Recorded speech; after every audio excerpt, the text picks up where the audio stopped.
Do you want to know some inbound and outbound lead sources and marketing strategies? If so, stay tuned. I'm going to tell you some different options and how those benefit you or not.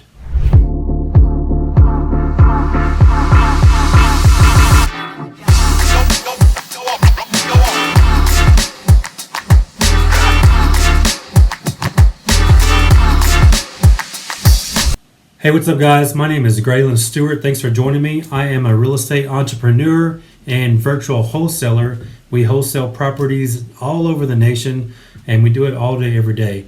I'm not one of the people that tell you things that worked in the past, because we actively pursue this business all day, every day. So today's video, I'm going to tell you about some different strategies for marketing and the outbound versus inbound strategies, and why one might be better than the other or not. So let's just dig into it, okay?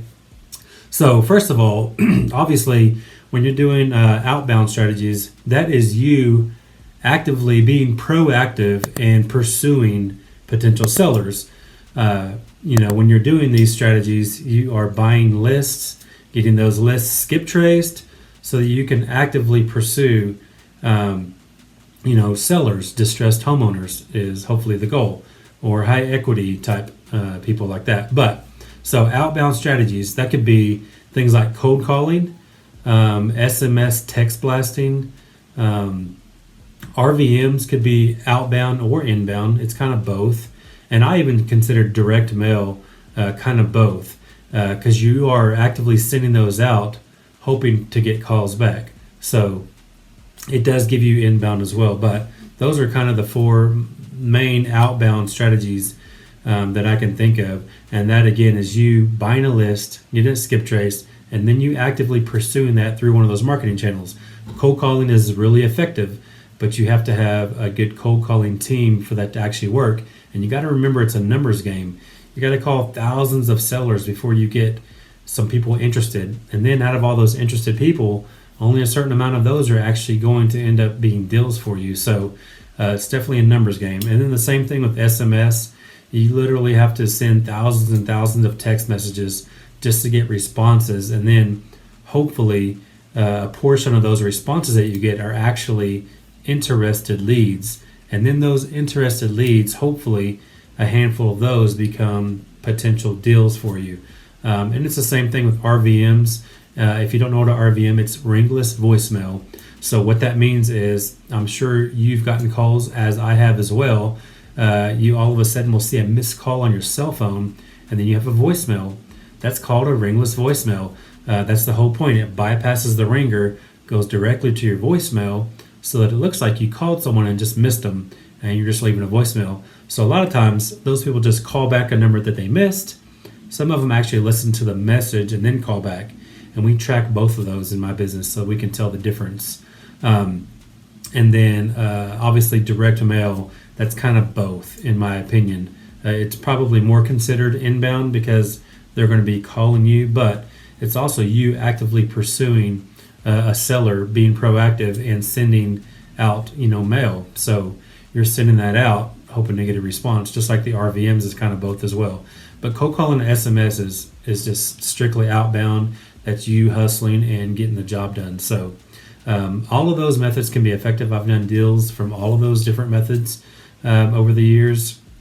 I would say that cold calling and RVMs and SMS are probably the cheapest, because you can send those out to the masses, a lot more affordably. Direct mail is super expensive, but if you know what you're doing and you end up stacking your list, what I mean by stacking lists is you're just layering multiple motivations, okay? So, for example, it might be a high equity list, but they also might be going through divorce, and they also could be tax delinquent. So that would be three different reasons that we would have them on a list.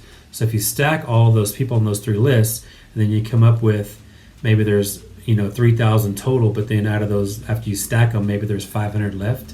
So when you're more strategic in your direct mail, it can be a little bit cheaper, if that makes sense, because then you're only sending 500 to really motivated people, because they have three different lists that they're on, so they're more motivated potentially. Okay, so let's talk about outbound. Okay, Oh, inbound. Sorry, we just did outbound, coach. So inbound could be things like radio, TV, billboards, bandit signs.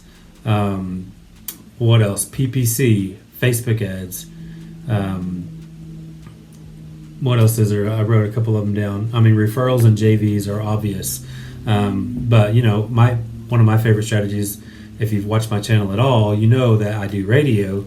I love that strategy because it's literally people calling us, wanting to sell their house. So that's totally an inbound strategy. So I love inbound way more than outbound because these are actually people that typically want to talk to you. Aside from RVM and direct mail, now I told you that those are kind of both. And that's why they're both, because it's not necessarily getting calls that people want to sell their house. We used to get a lot of calls on direct mail like, hey, why'd you take a picture of my house? Leave me alone, or stop mailing these postcards, F off, and all these crazy things. And then the same with RVMs. Stop leaving me voicemails, or, all kinds of crazy stuff. But then there's the other half of those calls that come in that they actually want to sell a house.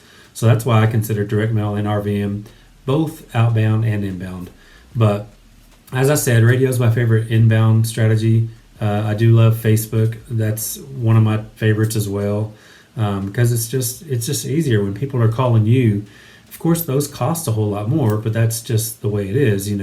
Obviously, starting out, unless you just have a pretty good fund to get going, I wouldn't suggest those necessarily if you're a beginner.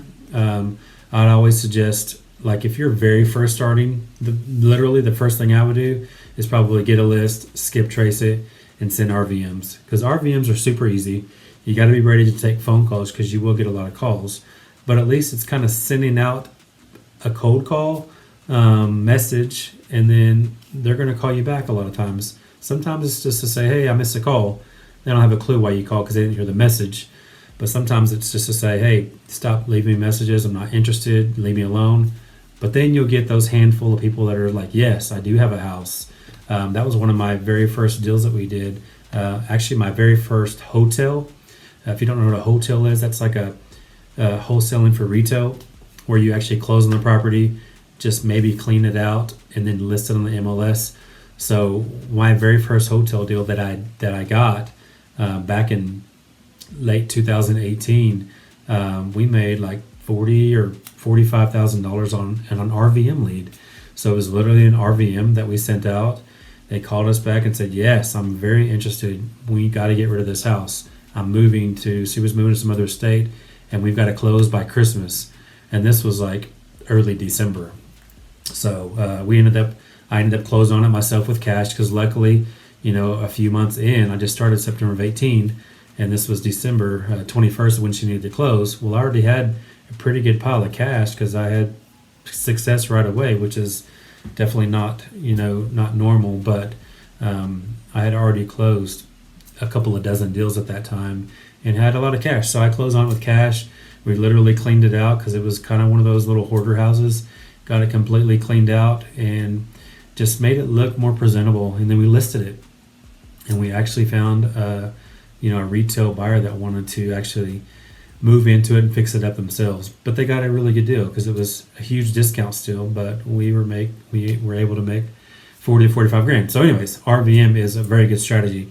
Obviously you have to, do these things. I'm not an attorney or any of those kind of things. So be cautious, because there are some rules and regulations that have come down the pipe, in recent months that, like it's always been, spam calls, cold calling, RVMs, and text messages obviously have always kind of been frowned upon, but sometimes they're cracking down on it a little bit more depending on where you live. But at the same time, I just keep doing things. I just keep doing business as usual, and I worry about the repercussions later if they are to happen. And, if something happens, it's just the cost of doing business is the way I see it.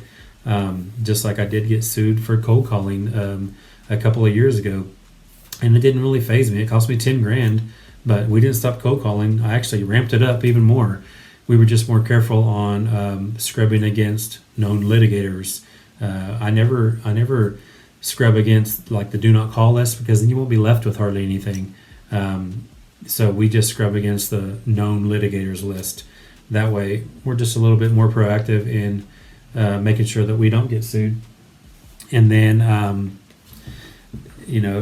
if something happens, then we just deal with it and then move on. So, anyways, hopefully that makes sense. That's inbound versus outbound. So, inbound obviously is calls coming to you. Outbound is you being proactive and kind of trying to reach sellers on your own. Both are effective. We do almost all of those methods that I just spoke about. We like inbound and outbound because you just never know what kind of lead you're going to get from either one. So I tend to do all of them. But I know when you're starting out, you can't do that, because it does cost a lot of money, especially when you start getting into, some of the more expensive things, that are actively pursuing sellers to get them to call you. But so outbound is definitely a lot cheaper, is what I'm trying to say, and inbound is definitely way more expensive. But both are very, very effective. So if you're just starting out, definitely cold calling, SMS, and RVM. Look into those three. If you can afford all three, great. If you can't, do one of those and then go all in on it.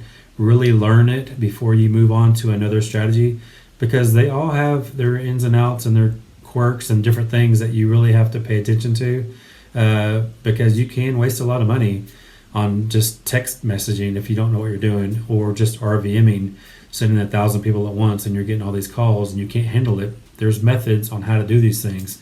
So if you have questions about those, definitely drop me some comments and I'll be glad to answer those. But anyways, hopefully this is beneficial for you. If you saw value in this video, give me a thumbs up. I'd appreciate that. Subscribe if you haven't already, and I'll see you guys next time.